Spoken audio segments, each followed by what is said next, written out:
Hello and welcome to Sidequest. This is our weekly video game show here at Geekverse. I'm your host, Dylan Musk, and I have with me the Shadow, Taylor Field. How are you doing, my friend? I'm doing good. It's a great day to be alive. There's some well, maybe not for some people working with Xbox, but Yeah, seriously, man, come on. What's going on here? I'm glad you're here with me today. This is going to be a fun, juicy episode of SideQuest. We got a lot to talk about. I've been playing Animal Well, which is the latest, greatest indie game that just came out last week. Huge news from Xbox with some closing of various studios. We're going to talk about Nintendo, who announced kind of the Switch successor-ish. It's an announcement of an announcement, but we'll break that down nonetheless. And then we got some updated info on Assassin's Creed and Jurassic Park games, so we're going to break all of that down as well. Should be a good time. In terms of the plugs, just go to Patreon to get episodes early and ad-free. Join Discord to chat with us about all this stuff. My game, Taylor, is releasing in 1 week, next Tuesday, May 21st. If anyone has not yet wishlisted it on Steam, please go ahead and do so. If you haven't checked out the trailer, go ahead and check that out. And hey, maybe check it out. Maybe pick it up when it comes out if you feel like it.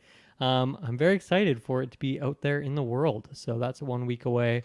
Any shout-outs from you, Mr. Field? Oh, shout outs. What did we get up to? We have the X-Men finale. X-Men? Yeah. That's true. That's this week. X-Men 97, that's this week. Looming in soon is going to be, Acolyte, House of Dragon, The Boys. There's some stuff kind of creeping in here that we'll be covering, which is going to be pretty juicy. Yeah. Yeah, also, we're going to be doing a retrospective for Alien because the new movie's coming out this summer. We decided, along with the movies, we're going to do a retrospective of Alien Isolation. So I don't know when that we'll do that. I mean, the movie's not out until July or August or something. So August, yeah. But yeah, definitely go to Patreon because you can get a lot of those retrospectives early and potentially that Isolation one as well, just depending on when we record it. So that's always a good thing to do. Okay, let's get into it here. We're going to start with Animal Well. Then we'll get into the big Xbox stuff. But I want to show this game out. So this game, Taylor, do you remember this game? Have you seen this game before? Animal Well? Let me pull up a picture here. Pull up a trailer. You got to see this thing in motion if you don't remember it because it is very interesting looking. That was one of the reasons why it stood out to me is just the really cool aesthetic to it. But this is the latest indie game. It is a Metroidvania.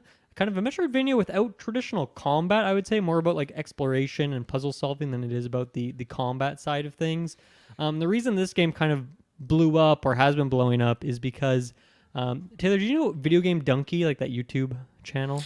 Yes, I know Donkey. Yeah, so he started a publishing unit because he's a freaking huge YouTuber. He probably has a shit ton of money. And this is the first game that his company is publishing. So obviously it had a big marketing push behind it because he's a huge YouTuber and can get all sorts of clicks and eyes on it. So yeah, it's. I'll be very curious to see what the next project is that Big Mode is the name of the publisher that they do because I think this was a great pick. This was a great find out in the wild. A really interesting, unique game that is still a pretty typical indie game genre, but it's just such a unique kind of spin on it. So I'm going to be very, very much keeping an eye on what Big Mode publishes next because I think that could be a good sign of here's a cool, interesting game that you should be checking out.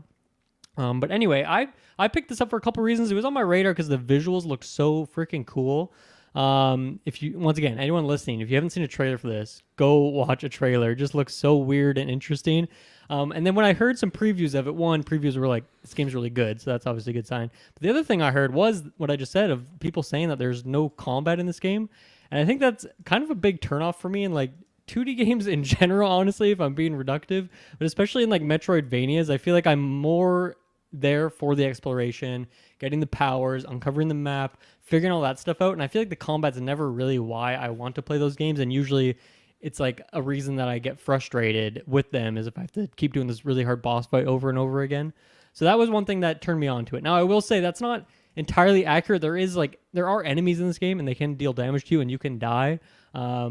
But you don't have an attack button. You're not getting new weapons in this game. So it's more about avoiding them and I guess more of a platformer element of trying to escape from enemies and planning out your routes and that sort of thing. So there is still opposition. It's just not traditional combat in that way.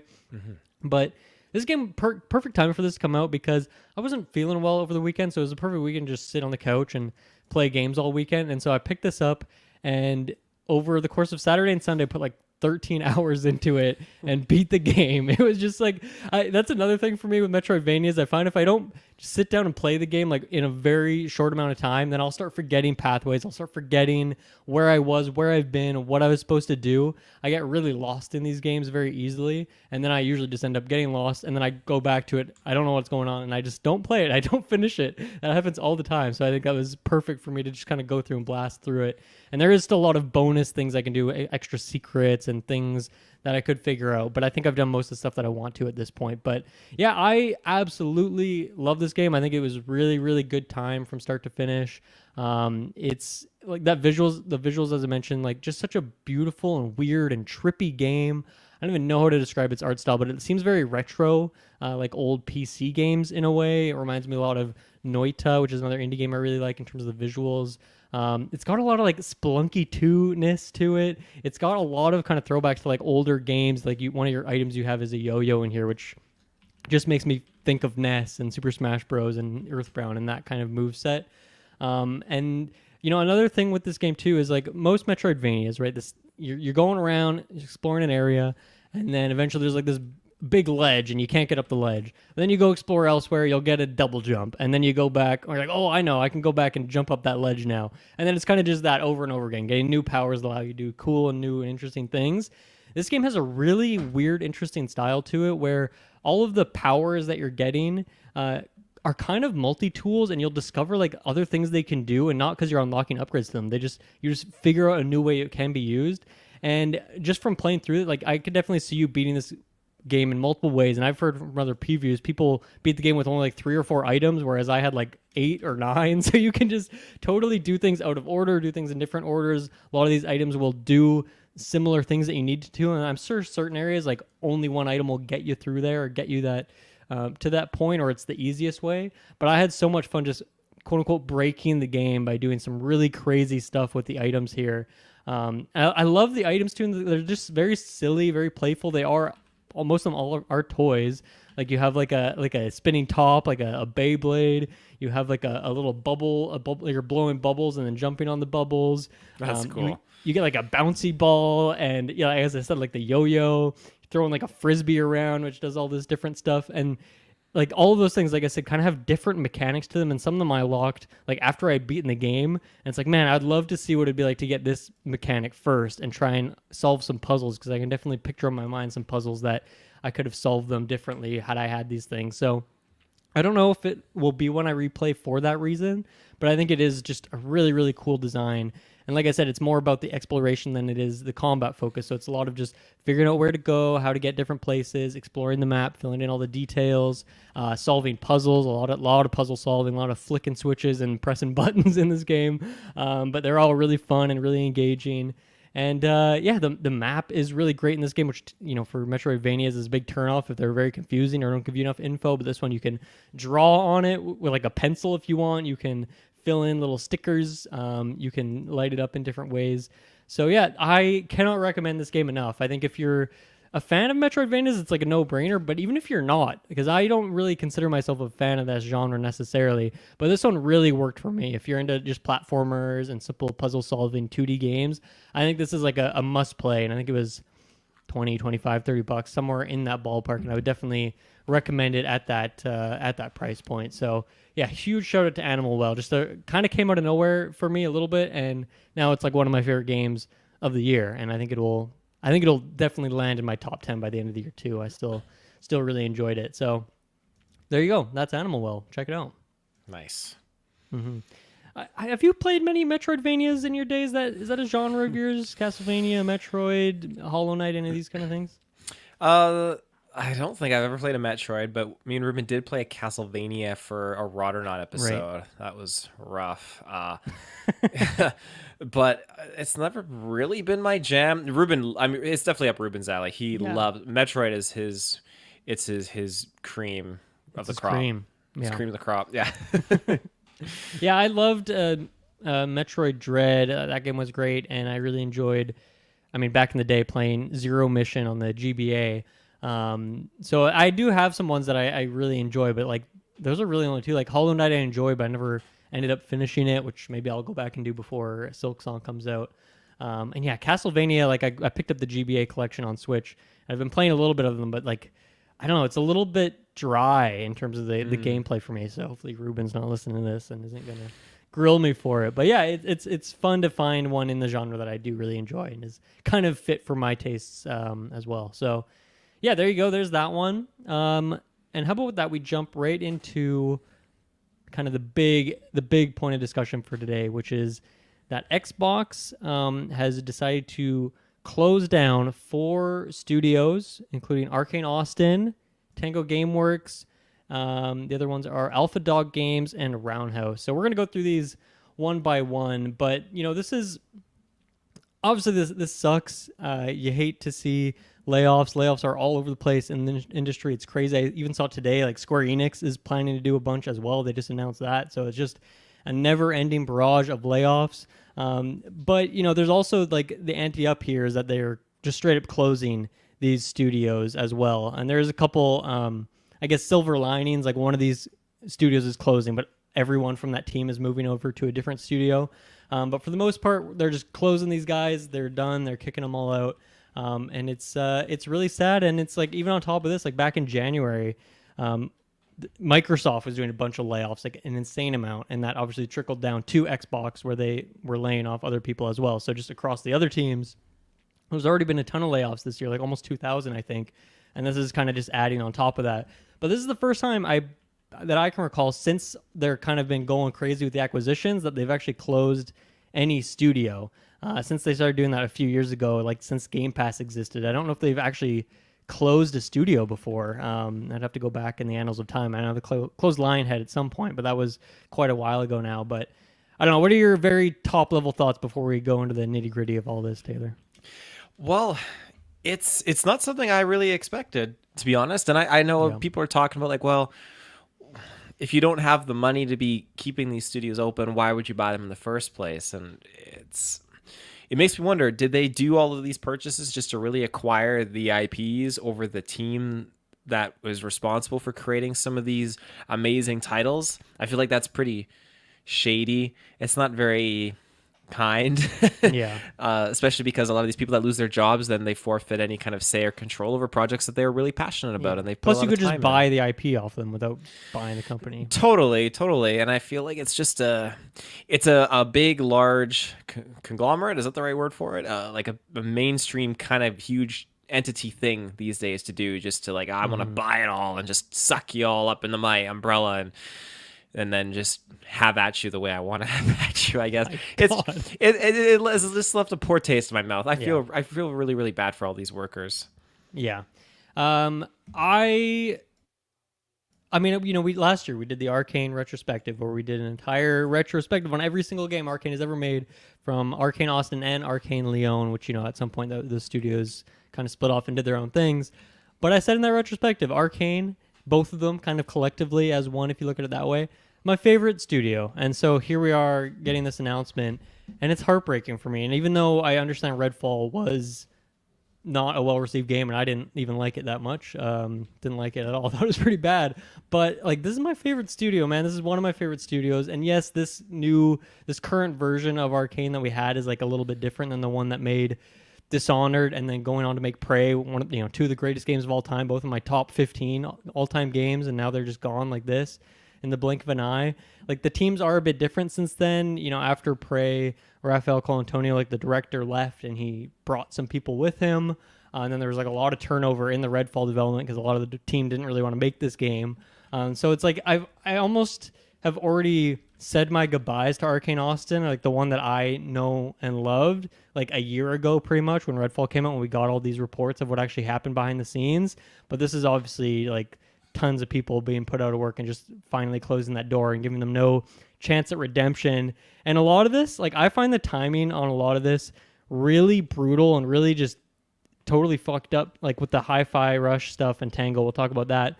But with Redfall too, like, there's been all these reports of that this month is when they were planning on releasing their big update for Redfall with like new characters, getting the offline mode in there, among other things. And like, people have been cruising through the Steam database stuff and seeing like all these updates on the back end of Steam. So it seems like they were almost ready to push this update, but then not even getting the chance to kind of finish that. And I don't know, maybe this wasn't the end of it. Maybe this is just another update. But like that timing just leaves a poor taste in my mouth. And for a couple reasons. One is like, well, first of all, they promised a lot of this stuff with pre-order bonuses, which I got because I'm a big Arkane fan. I wanted those extra characters. And so they're not going to finish that, and they're going to do.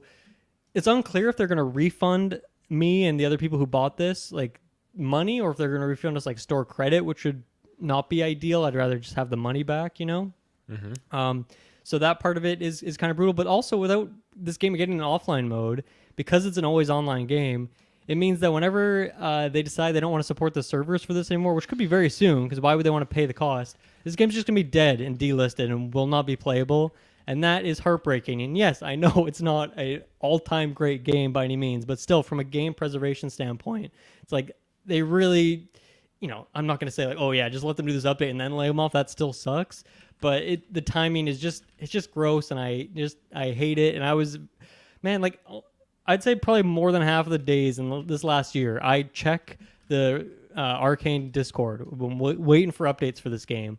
I'm excited to jump back. When they did the 60 frames, I jumped back in and wanted to check the game out and just giving it as many chances as I possibly can because I love the studio so much.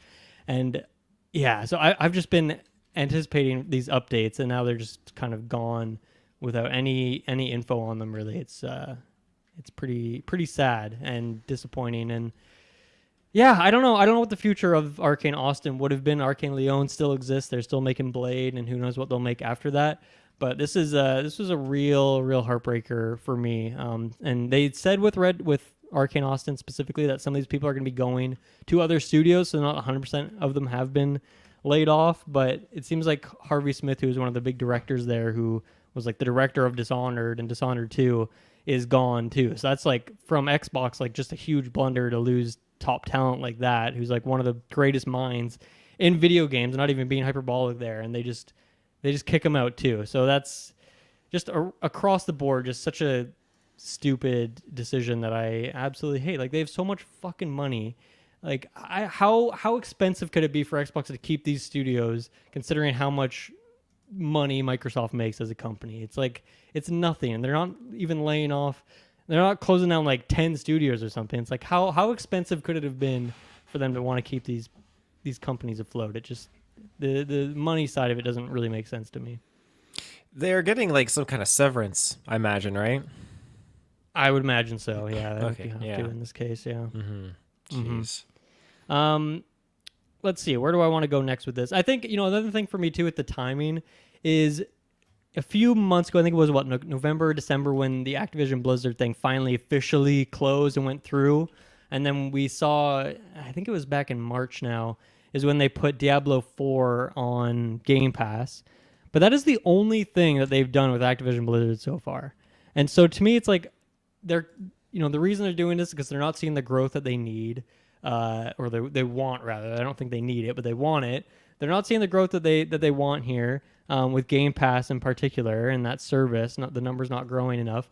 But it's like, you guys have bought all this IP for $70 billion, and you've only put one game from that catalog into Game Pass at this point. Like, if they went and dumped all the old Call of Duty games, or even the most recent one, in that service, all the Activision Blizzard stuff, there's hundreds of games that you could just drop in the service today. I don't see why you can't put it in right now. Maybe that would have boosted your numbers up. Like, why aren't you trying that? Why aren't you doing that like as soon as possible? To me, it seems like such a stupid decision to make this decision now, after, like, maybe that would be huge for the service and bring in tons of people. I'm sure the Call of Duty side of it would be, even if it's not the newest game, just to have that catalog, I'm sure would bring a lot of people in, and would, show them that, I'm going to get all these Call of Duty games in the future on Game Pass. Cool. I'm going to get into the service now and start playing these old ones or something. So I don't know what's taking them so long to get these games on here, and they're just putting one game Diablo 4, not even day and date. So I don't know why do you think they haven't added anything from the rest of that catalog yet?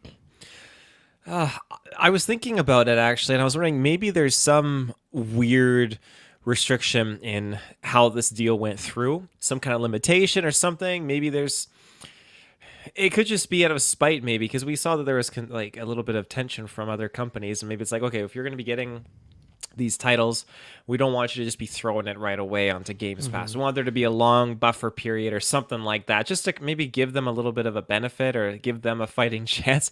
I don't know, because if Hmm. they did dump everything onto Games Pass, for example, then I imagine it would be a huge blow towards PlayStation, for example. So maybe there's something in the fine print that just has them on a waiting period.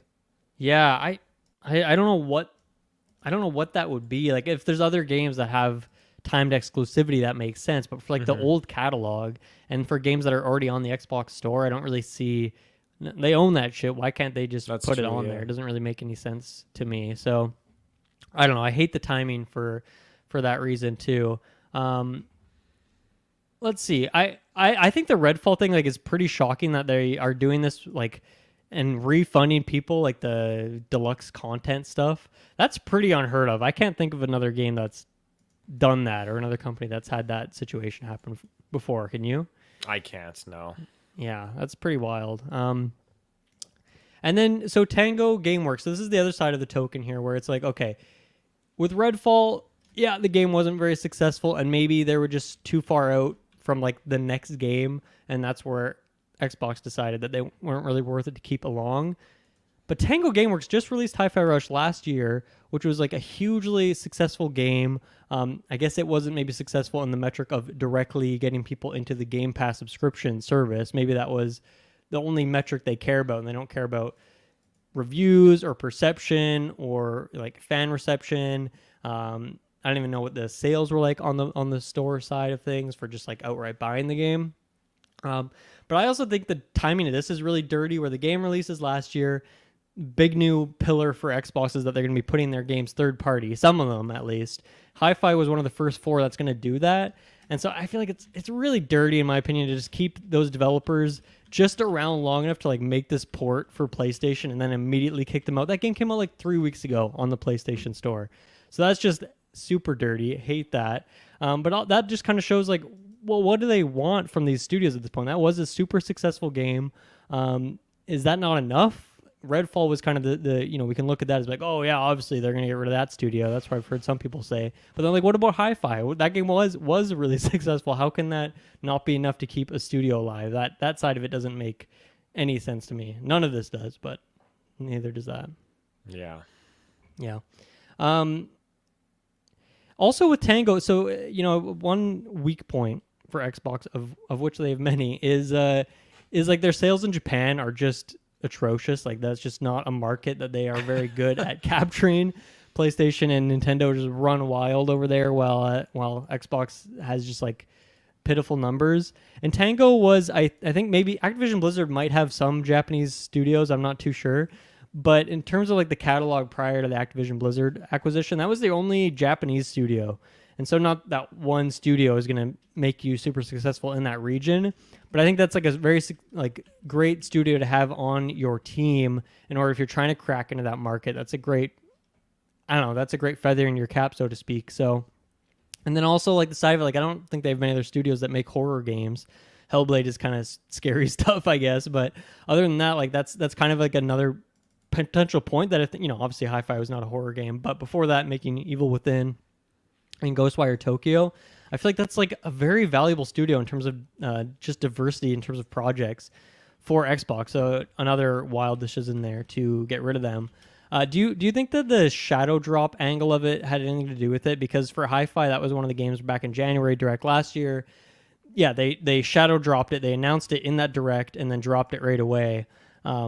So obviously they didn't give it like the marketing runway that other games are going to have, and so maybe that could lead into why it wasn't financially as successful as they once again wanted it to be.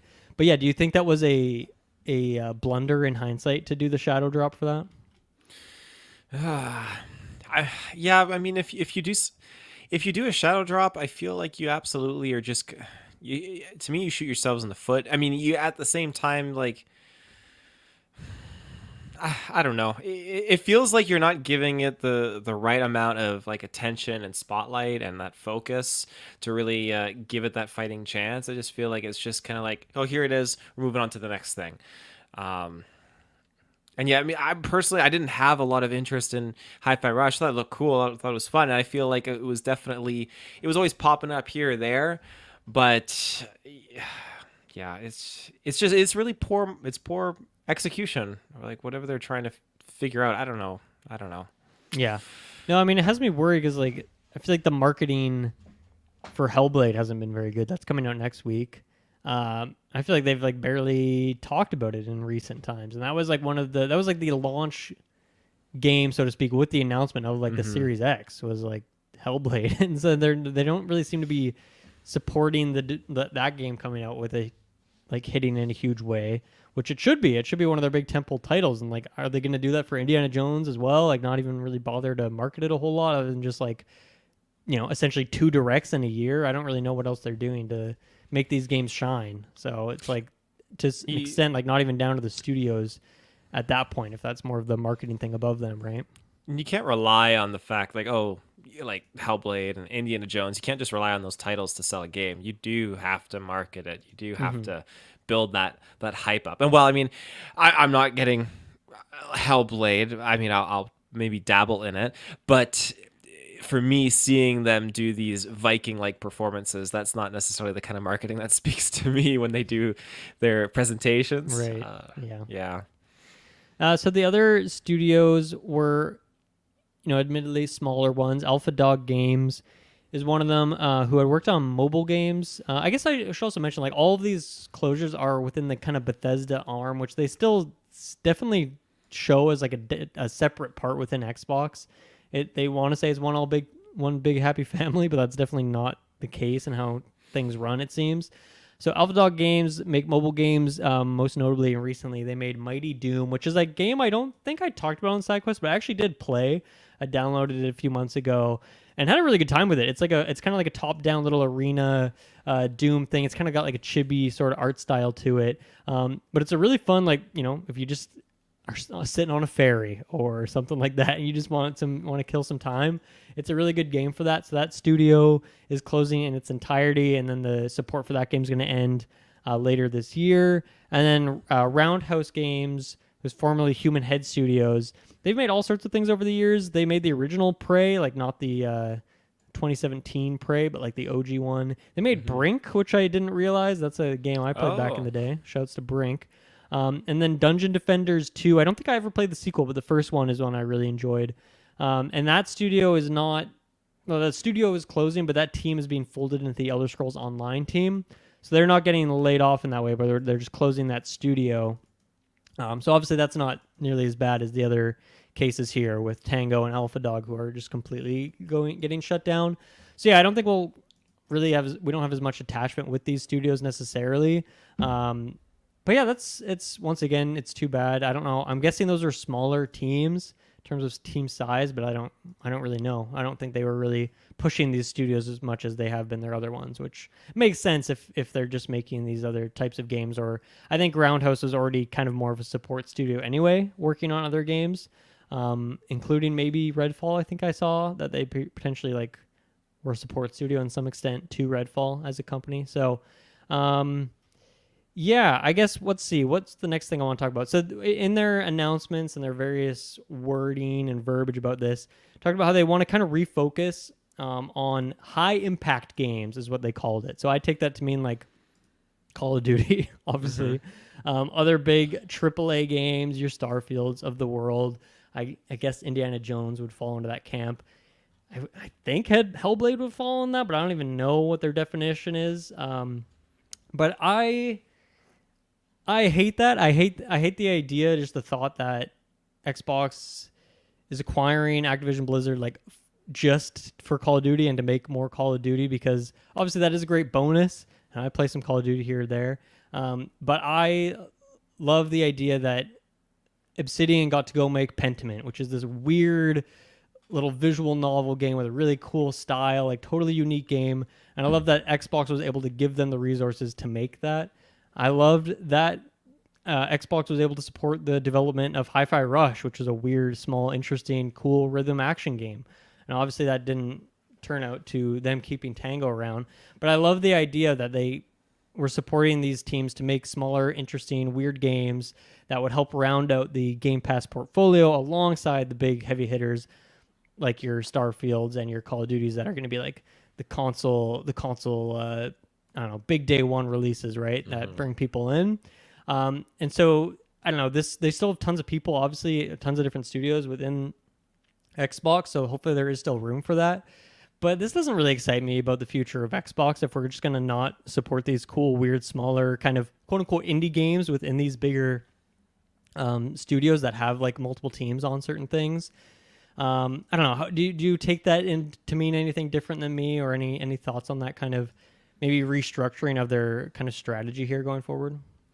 No, I think as much as I love Call of Duty and some of these other main titles, I think that to buy into these companies and to just not pay mine to disband the indie side of things is kind of very again, I've said this before, it's shady. I think that it's very unfortunate, it's very sad.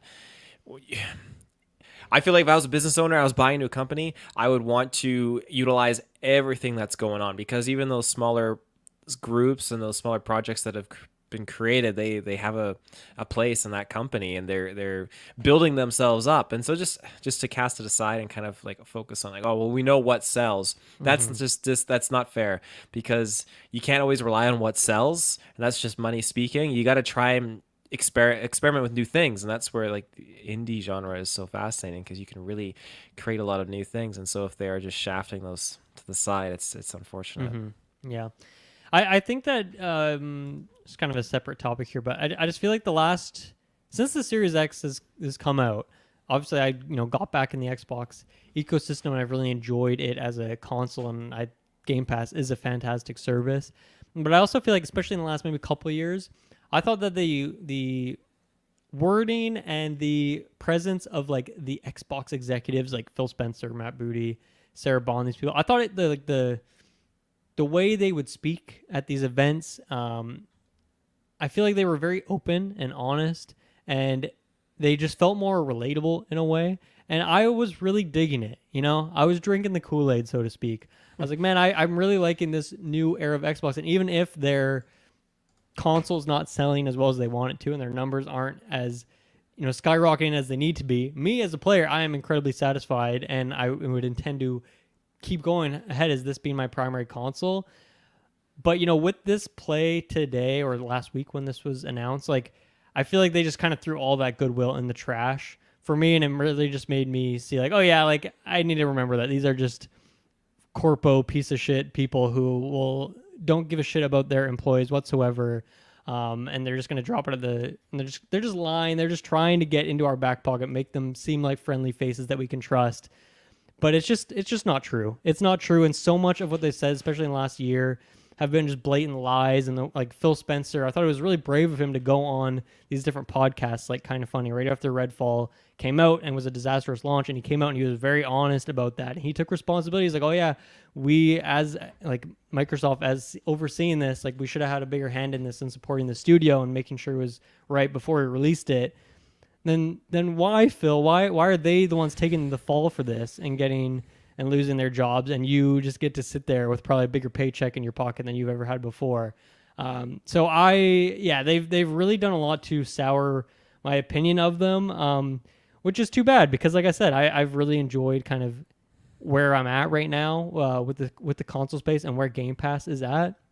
But yeah, they've really ruined a lot of good faith here, I feel like, and I don't know if they're on the tier of Embracer yet, but I feel like with this one move, they really put themselves in that ball camp of like, man, Embracer, piece of shit company. We all hate Embracer as a company. They're the worst. They buy up all these companies and they just spit people out, layoffs all the time.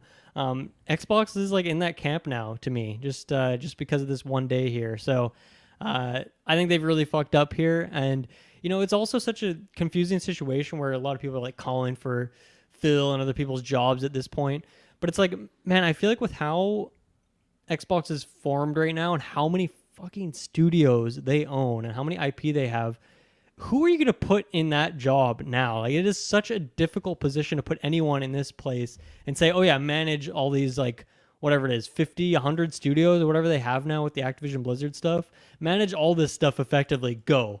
Like that is going to be such a hard job for anyone to fill. So it's like, yeah, you kick out Phil, sure, why not? But who are you going to get to fill in his place, and are they going to do any better, or is it going to take them 10 years to figure out how to manage the current portfolio? And then at that point, who knows how many people have had to been laid off because the Xbox has not been super successful in that time. So I don't know if that's like a strategy or something. Maybe I'm talking about ass. Maybe this makes no sense. But to me, it's like, I don't know if that like gives Phil job security, because like, I don't know, who are you going to get to do to fill in all that? Like, you know, when you're like starting a new job or something like that, and someone's about to leave and they're like doing the training and they're giving you, you know, teaching everything in a couple weeks. There's no way Phil or anyone could do that in a couple weeks for how many teams they have under them at this point. Now, if they keep like Bethesda as a separate thing, and Activision Blizzard, they keep their separate people there, maybe it makes it easier. But like, that's like, what at that point, I don't. What is it even for?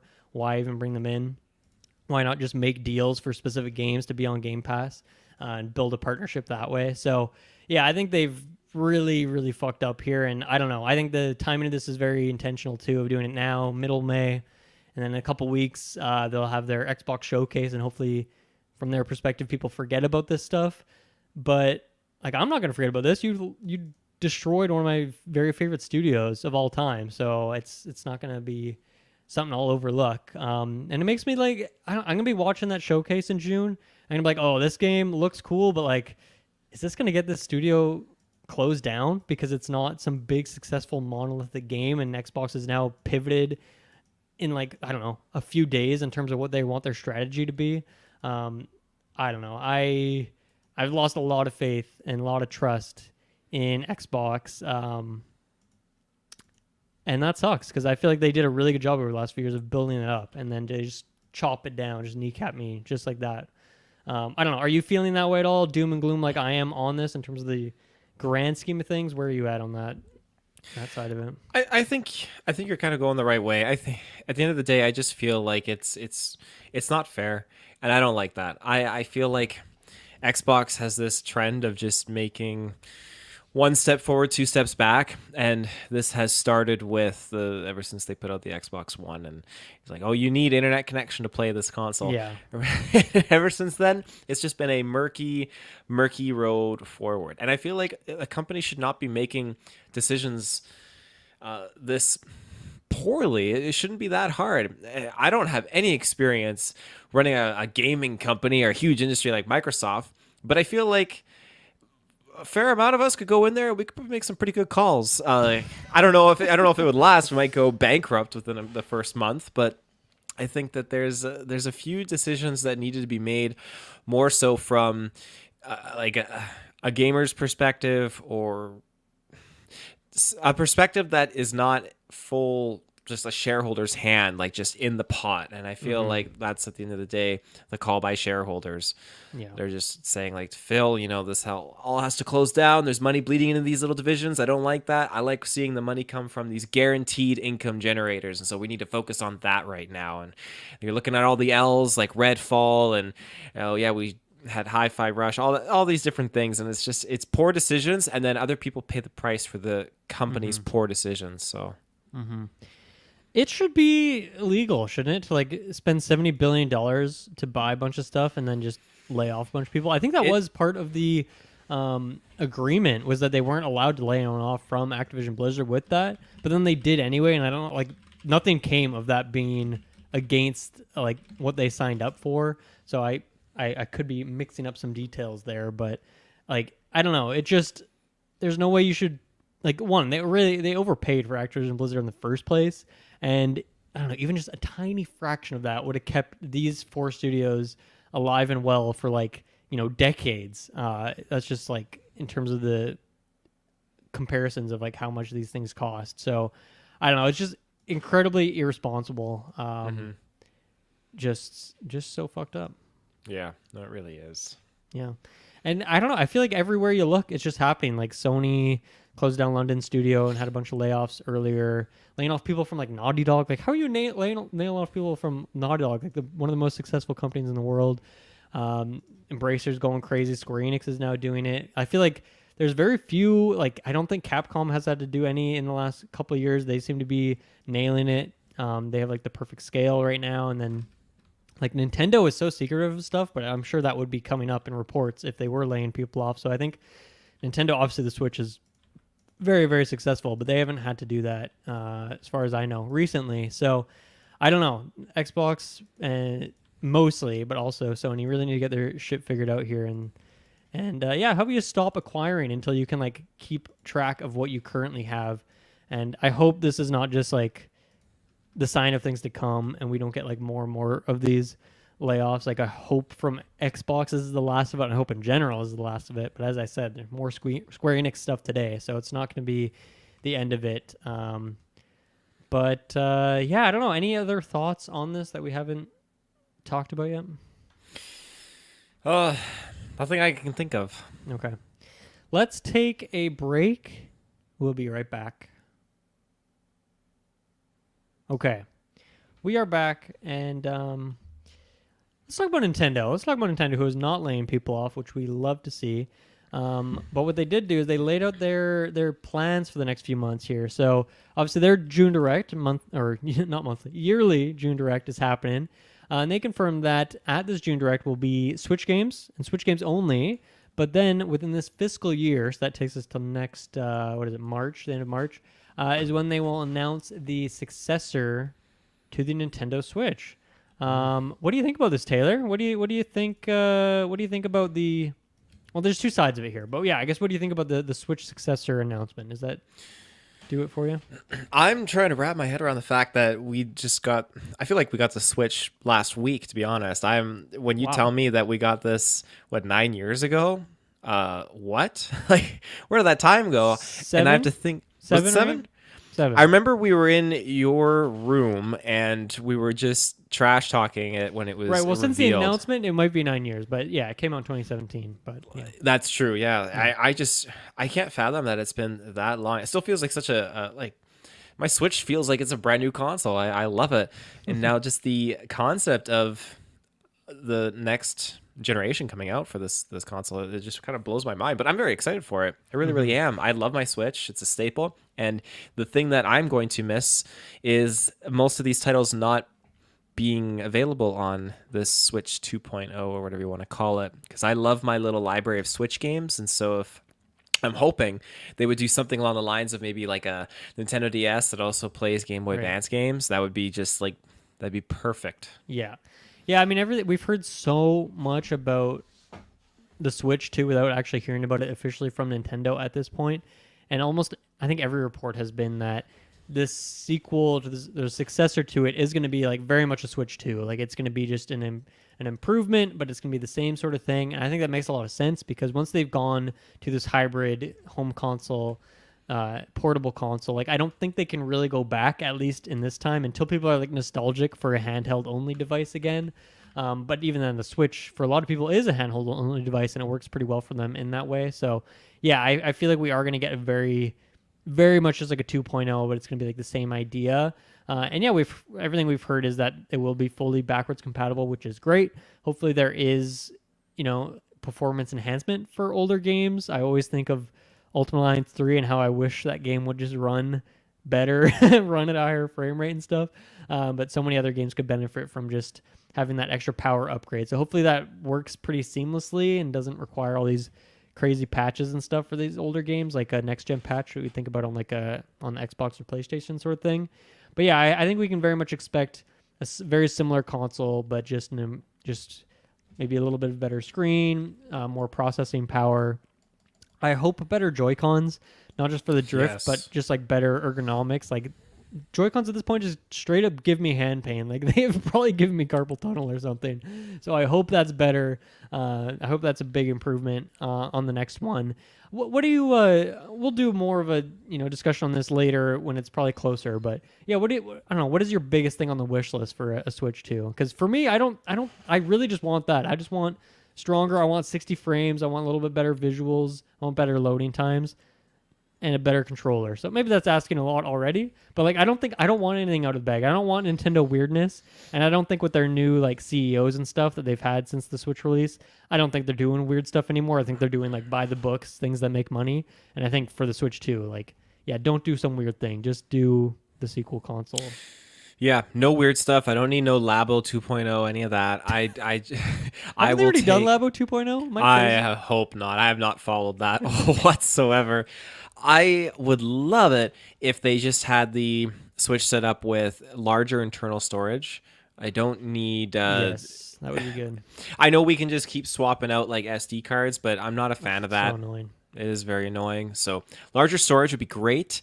Handheld or the Joy-Con, sorry, that would be nice if they refine that a little bit more. Because even when you look at the next generation between PS3, PS4, PS5, and same with Xbox, the controllers change slightly, and I feel like every one that upgrades, it just feels like it's more contoured to your hands and a nice like a Mm-hmm. better vibe, better feeling. So they should do that with the Joy Cons.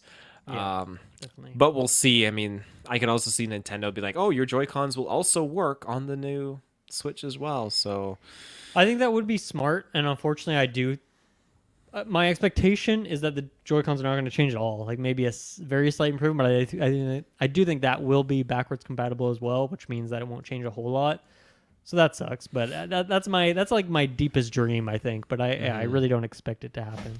let me ask you this: do you think there is a chance that there's something Microsoft related that could be announced with this, like, and the Games Pass library is available on the Switch Hmm. 2.0 or something like that? Um. No, I don't think so. Um.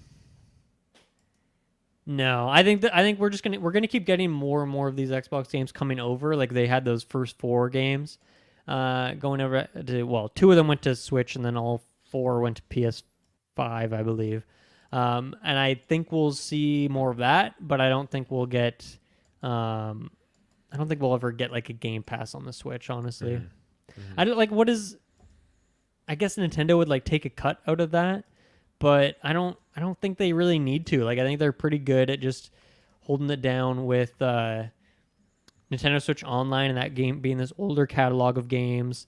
So like what would be on the Game Pass for Switch thing, it would be like, well, Xbox games that could be in there, and there's a few of those, but they've kind of stopped releasing a lot of them, and as I just mentioned, they are bringing some of them more over now. But I don't really think Nintendo wants to devalue the like cost of games on their system, which I think something Xbox has definitely done with the inclusion of Game Pass. I've bought a whole lot less of their games. They got me in at a monthly level, but I'm not buying Starfield. It's the first Bethesda game I haven't bought in a very long time, right? And so I don't think Nintendo wants to train their audience in that way. That makes sense. Like obviously with the back catalog games, it's different. Okay, this GBA game, you're not technically paying for it; you're paying for the subscription. But I think that's very different than the day and date things, and I don't think Nintendo would ever toy with that, or at least at the time being. So, yeah, I don't see that happening. Makes sense.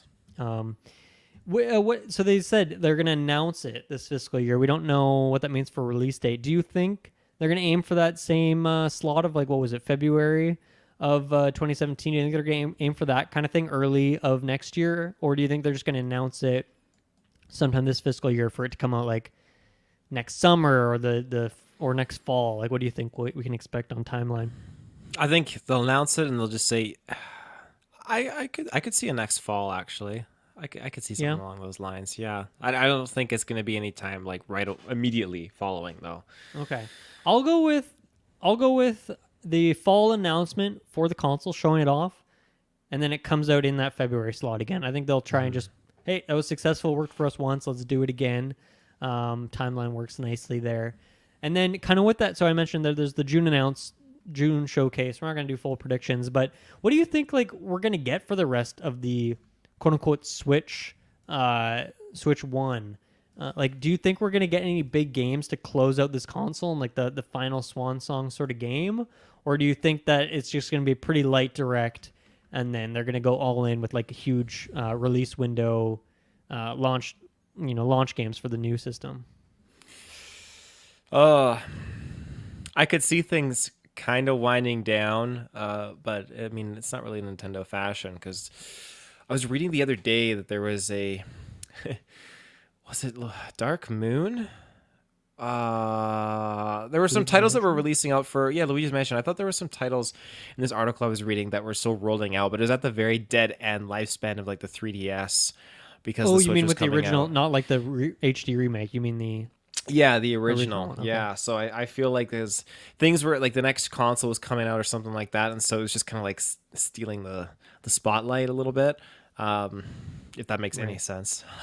I just feel like they're gonna release a few things, but they're gonna wind it down, and they're just gonna pump out like, here we got all this stuff coming to this new console. You know, what is that game called? You can shake the ice cubes like twice at the same time One, two now. Like, switch. yeah, Yeah. we got like 1, 2, 3, 4 Switch now. Like, it's still Well, they something had the cheesy. sequel that came out last year, right? What the hell was it called? One, two. Did it really? What was it called? Everybody's 1-2 switch. Is that what it's called? Everybody 1, 2 Switch. You're Yeah. right. What the heck is this? 4 I out know, of right? 10. That game came out and released, and I feel like I heard no one talk about it, even on like Nintendo podcasts that I listen to. I think, for me, it's like if there's a new Donkey Kong, which I hope, it's been so long, a new Mario, and like a Zelda remake, I think would be the next Zelda thing we'd see. That to me seems like you save that for the launch window, the launch day. You want that new Mario game, which is probably going to be ready for that time, and a Zelda remake like that Wind Waker one that we've been waiting for. A new Donkey Kong, I would love to see something like that. But I think those things are all going to be saved. And really, my only, I guess, prediction for like what we get in terms of big releases for the end of this console would be Metroid Prime 4, just because I feel like the marketing cycle around that has been with the Switch, the current Switch, and I think it might cheese some people if they actually end up making that a Switch 2 exclusive title. And that's the thing. We don't know what it's going to look like in terms of, when PS5 came out and Xbox Series X, all those games for a while were still on the previous generation console. Nintendo doesn't really do that in the same way these other console manufacturers have. So it would be kind of unprecedented. But yeah, I'm guessing that they'll have like an exclusive Mario game that you can only get on the Switch 2. Because I just feel like that's a very Nintendo kind of thing to do. So yeah, I think Prime 4 could be the last one, but like that game, I don't know, it's just taking so long that it's got to be ready at some point here. So I think that would be a really cool like October release. Metroid Dread, I think, came out in October. I think that'd be a really cool October spooky season game. And it would be like kind of the swan song. I think that'd be a really cool swan song sort of game for the console, Metroid Prime coming back. I think that'd be really cool. So personally, I want that, and I think that'll also be my prediction. It's my want and my prediction. Yeah. What do you think? Give me one game that you think would be the swan song if they had one. The swan song. Because right now they're the Mario Thousand Year Door remake's coming out. Luigi's Mansion 2 HD things coming out, and that's really all we know in terms of big Nintendo first party stuff. And those are remakes. So I mean, have they mentioned anything about an Odyssey 2? I don't think so. they have not officially talked anything about the follow up to that game. Do you think they would actually do that not as part of the Switch 2 launch title, hey?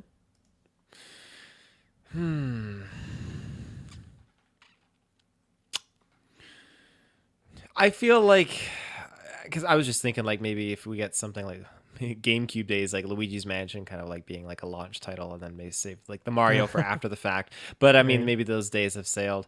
That's not really kind of in the cards anymore for what Nintendo would pull. Yeah, Next Level Games has been acquired now. They are a first party Xbox first party No, Nintendo let's hope company. not Xbox. So and that game sold really well. So I think that could be coming next from that studio. Actually, is the next Luigi's Mansion.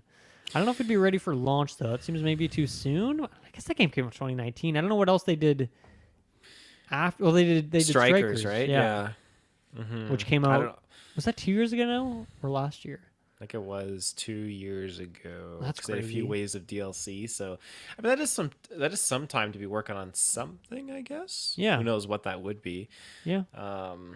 Yeah, I don't know. Like a good swan song game. I mean, yeah, nothing really comes to the top of my head. Like, let me look at my Nintendo games. What do we got here? Maybe a Mario sports game. That's not necessarily Okay, a bad maybe idea, aside a, from Strikers. What would we get? Football or hockey or something? Hockey would be fun. Did they do a baseball one for the Switch? They've not done baseball. They've not done sluggers since the Wii, I think. Then that's not a bad pick. Then That's a good one. Yeah, I like that. I'll go with that. I'll go with a Slugger sequel. Cool. Let's do it. That'd be really fun to see. Yeah, I think we're due for a Mario party/sports game this year. We don't have anything announced, so I think that would actually be a good one. So good shout out there. Okay, there you go. There's some Nintendo stuff.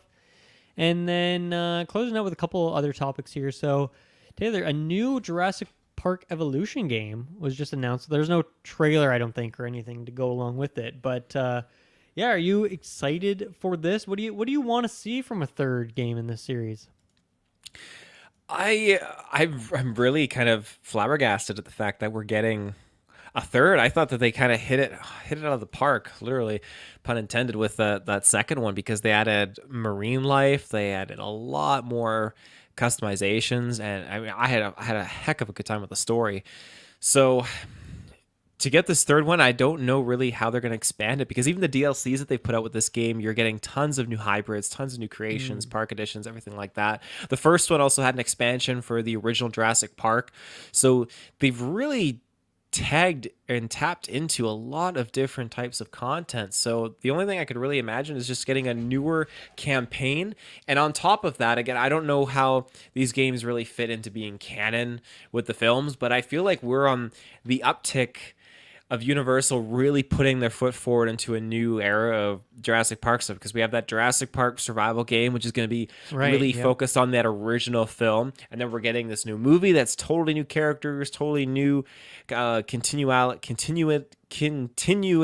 story in the universe, and now this too. So I don't know, maybe this could be just expanding it and having more builds on the mainland as opposed to just being on islands. So what was the big change between 1 and 2 mechanically? I would say marine life, and not being limited to islands, just having a lot more weathering factors, and just, of course, you have new species you're dealing with. You're dealing with a lot more problems to your park, and I'd say a lot more limitations too, and not in a bad way, but just in a test way that really try to push you forward out of your comfort zone to really kind of set your park up and really create a sustainable layout at times. And then, of course, just the building components, the things that you can do and the creativity you can do is just like through the roof compared to that first one.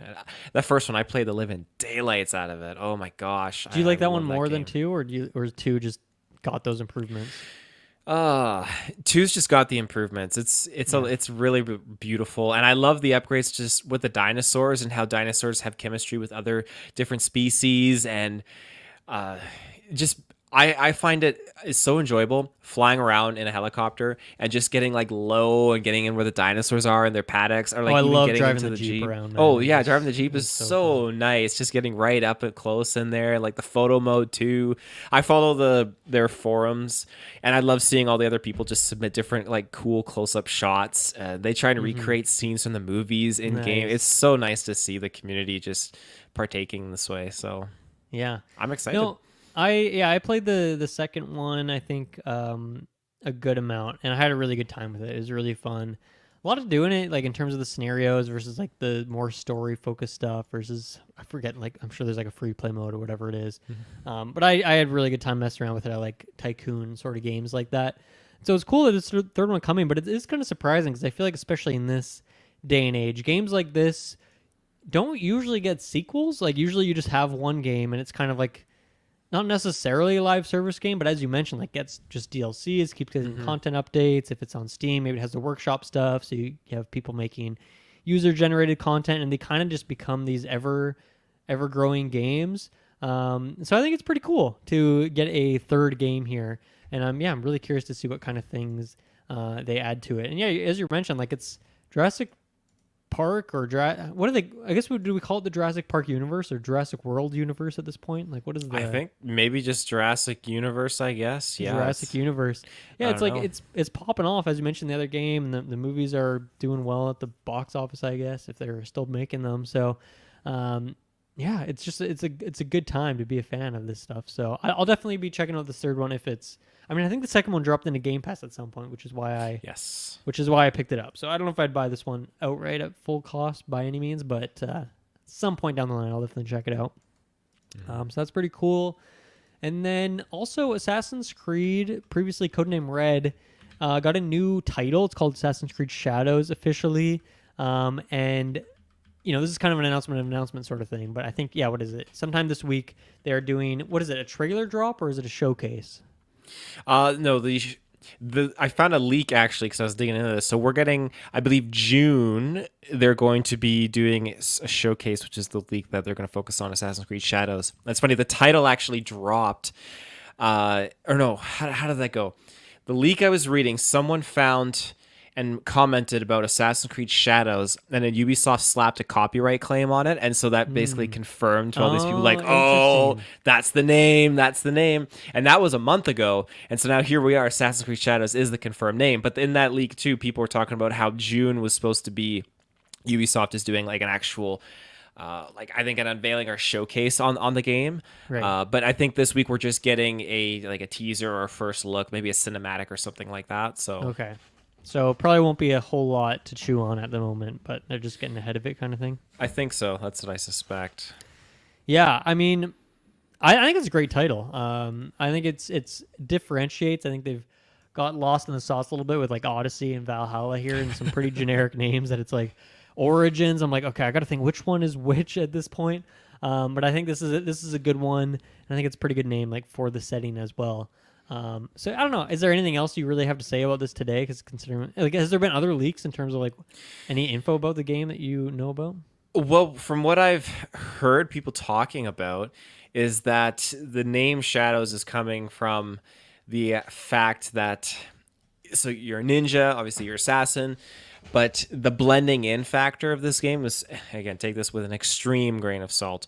The blending in factor is supposed to be really invested in this shadow kind of component of this game. So when there's light sources, you're going to be snuffing out light to be blending into the dark. You're going to be really kind of controlling the scenario and just trying to hide more into shadows and whatnot. It's just kind of be more of that ninja style, which gets me going. I just can't wait to think about that. And after Mirage being kind of that homage to the original game, I think that getting into this title and really expanding and getting into the just that juiciness, because I can't even remember if Assassin's Creed Jade came out yet. I signed up for the mobile beta because I wanted to try it, but I never heard back from it. And I really wanted to give that a whirl. And I think Mirage actually is releasing on mobile or has released on mobile, so they're broadening their horizons a little bit. And I think Hex is in the works now too. Yeah, Hex would probably be the next like mainline one after Shadows, eh? Yeah, I suspect so. Yeah. Yeah, it looks like Jade came out August 2023 and closed beta. Yeah, they didn't let me get in on that. Apparently, it's been delayed to 2025. I'm reading here, so that's the release of that. That's unfortunate. I mean, but then also, sorry, didn't they announce the release date of the game? Is this year for Shadows? Yeah, November 15th. November was like, probably not shocking, I guess, considering that's what they always kind of do.